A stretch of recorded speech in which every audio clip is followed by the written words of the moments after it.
আপনি তো খুব প্রশংসা করেন, আমার ছেলে ওই গোল্ডেন পেয়েছে, আমার ছেলেকে বড় ডাক্তার বানাবো, বড় ইঞ্জিনিয়ার বানাবো।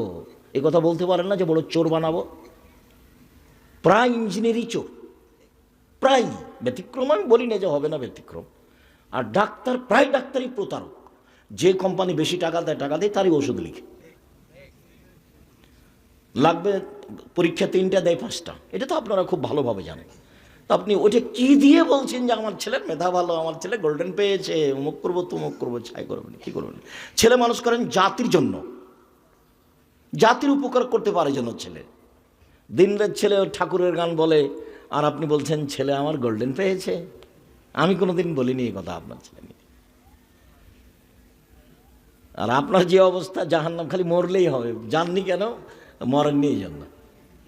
এই স্বভাব কেমনে জান্নাত হয়? মানুষের বদনাম করে, গিবাত করে, নিন্দা করে, মেরে, জেল হাজত দিয়ে, রাহাজানি করে, লুটতরাজ করে, মারামারি করে, হাঙ্গামা দাঙ্গা কেমনে হয়? এগুলো সব মহাপাপ। প্রায় সব পাপে হক নষ্ট পাপ। কিভাবে জান্নাত হবে? সম্মানিত দিনী ভাই বোন, অজু করে সালাত আদায় করতে হয়, পানি নেই। তো তাই এমন করে সালাত আদায় করতে হবে, বলে মাটি নেই। তো পানি মাটি ছাড়াই সালাত আদায় করতে হবে। অজুও লাগবে না, তাই এমন লাগবে না, সালাত আদায় করতেই হবে। দাঁড়িয়ে সালাত আদায় করতে হয়, তো দাঁড়িয়ে পারছি না, বসে থেকে করেন। বসে থেকে পারছি না, তো শুয়ে থেকে করেন। সালাত আদায় করতেই হবে। কেবলার দিকে মুখ করে সালাত আদায় করতে হয়, কেবলা বোঝা যায় না, কেবলা ছাড়াই পড়েন। পরিষ্কার কাপড় পরে সালাত আদায় করতে হয়, তো পরিষ্কার কাপড় নেই, যেই কাপড়ে পেশাব পায়খানা লেগে আছে সেই কাপড় পরেই পড়েন। পেশাব পায়খানা ভালো কোনো কাপড়ই নেই, পরনে উলঙ্গ হয়ে আছেন, এই অবস্থাতেই সালাত আদায় করতে হবে। এক ব্যতিক্রম ইবাদত। গাড়িতে উঠে আছেন, দাঁড়িয়ে আছেন, শিকল ধরে আছেন, ঠেল মানে না, কখন গাড়ি থেকে নামবেন হিসাব করতে পারছেন, এই অবস্থায় সালাত আদায় করতে হবে। সাহাবেরা যুদ্ধের মাঠে দৌড়ানো অবস্থায় সালাত আদায় করছে। এক ব্যতিক্রম ইবাদত পৃথিবীতে। মানুষের সাথে আপোষ করে না। কাফফারা দিয়ে সালাত চলে না। ওই হুজুর বলেছে যে তোমার বাপের কয়েকটা নামাজ কাজা হয়েছে, বলে 3 ওয়াক্ত, 5 5 5 1,500 টাকা কাফফারা দিয়ে জানাজা করে দিয়েছে। সালাত এমন একটা ইবাদত যার কোনো কাফফারা নেই। সালাত এমন একটা ইবাদত যার নামে কোনো উমরি কাজা নেই। মানে ছোটকালে ছাত্র জীবনে 20-30 বছর পড়েনি, তাই বেশি করে পড়ে নিচ্ছে, এইরকম ইবাদত সালাত নয়। পাগলামি চলে না সালাতে। রাসূল সাল্লাল্লাহু আলাইহি সাল্লাম বলেন, as-salatu salasatu aflasin, সালাত 3 ভাগে বিভক্ত। আর তহুরু সুলুসুন, অজু হলো 3 ভাগের 1 ভাগ। আর রুকু সুলুসুন, রুকু হলো 3 ভাগের 1 ভাগ। আর সুজুদু সুলুসুন, সিজদা হলো 3 ভাগের 1 ভাগ। ফামান আদ্দাহা বিহাক্কিহা, যে এই 3টে ঠিক ঠিক নিয়ম অনুযায়ী করবে, কবিলাত সালাতুহু, তার সালাত কবুল করা হবে। কবিলা সায়রা আমালিহি, তার সব আমল কবুল করা হবে। ওয়াইন রুদ্দাত আলাইহি সালাতুহু, আর যদি তার সালাত প্রত্যাখ্যান করা হয়, এইভাবে ঠিকঠাক আদায় না করে, রুদ্দা আলাইহি সায়রা আমালিহি, সব আমল তার বাতিল করা হবে। সুন্দর করে উজু। সাহাবীগণ বলছেন, আল্লাহ নবী একদা সাহাবীনকে বলছেন, তোমাদের আমি একটা আমলের কথা বলে দেব না? আল্লাহ আদুল্লুকুম আলা আমালিন, একটা আমলের কথা বলে দিই, যেটা করলে তোমাদের পাপ মিটে যাবে, মান বেড়ে যাবে, পাপ মিটে যাবে, মান বেড়ে যাবে। সাহাবীগণ বলছেন, হ্যাঁ খুব তো ভালো কথা, বলেন কি করলে পাপ মিটে যাবে, মান বেড়ে যাবে? তখন আল্লাহ রাসূল বলছেন যে ইসবাগুল উজু, সুন্দর করে উজু করলে পাপ মিটে যাবে, মান বেড়ে যাবে। 2,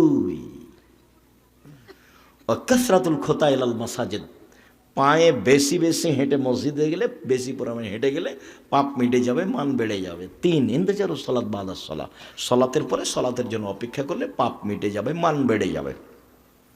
একদা একদিন রাসূল সাল্লাল্লাহু আলাইহি সাল্লাম বলছেন যে আল্লাহ তাআলা আমাকে বলছেন, মানে হাদিসে কুদসি, আল্লাহ তাআলা বলছেন, ইয়া মুহাম্মদ হাল তাদরি ফিমা ইয়াখতাসিমুল মালাউল আলা, মুহাম্মদ আপনি বলতে পারেন ওপরে কি নিয়ে তর্ক বিতর্ক হইচই বলা বলি হচ্ছে? জি হ্যাঁ পারি। ওখানে কি নিয়ে বলা বলি হচ্ছে? আল কাফারাত, কি করলে মানুষের পাপ মিটে যাবে, সেইটা ফেরেশতাগণ বলা বলি করছে। জিবরাইল আমাদের নবীকে মোহাম্মদ বলে ডাকতেন, আল্লাহ আমাদের নবীকে মোহাম্মদ বলে ডাকতেন, আর সাহাবীগণ আমাদের নবীকে বলতেন আল্লাহর রাসূল বলেছেন, আল্লাহর রাসূল করেছেন, আল্লাহর রাসূল দিয়েছেন, আল্লাহ রাসূল খেয়েছেন। আর ভারত, বাংলাদেশ, পাকিস্তানের আমাদের দেশের আলেম ওলামা দেশবাসী বলে হুজুরে পাক সাল্লাল্লাহু আলাইহি সাল্লাম। মানে না রাসূলের সাথে মিল আছে, না সাহাবীর সাথে মিল আছে, না জিবরাইলের সাথে মিল আছে, না আল্লাহর সাথে মিল আছে। আল্লাহ আমাদের নবীকে বলতেন মোহাম্মদ, জিবরাইল আমাদের নবীকে বলতেন মোহাম্মদ, আর সাহাবীগণ আমাদের নবীকে বলতেন আল্লাহর নবী বলেছেন, আল্লাহর নবী করেছেন, আল্লাহর নবী দিয়েছেন। আর আমাদের দেশে সবাই কি বলছে? হুজুরে পাক সাল্লাল্লাহু আলাইহি সাল্লাম। বিবেচনায় যে কেউ করে না। আর বক্তৃতার জগৎ দেখলে আমাকে আরো খুব আফসোস হয়। মানে এর চেয়ে বোকামি জগৎ দুনিয়া তার কোথাও নেই।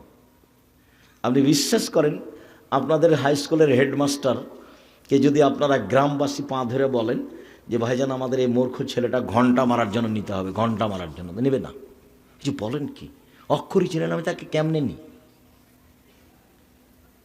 আর বক্তৃতার জগৎ, একজন মাওলানা বক্তা, ও কোরআন মাজিদ পড়তে পারে না, সে বক্তা, থুঁতির জোর থাকলে বক্তৃতা বক্তা। কেউ বিবেচনাও করে না চলবে কি চলবে না। আর কি যে বলছে বক্তা সে নিজেও বুঝে না। কণ্ঠস্বরে বক্তব্য জায়েজ নয়।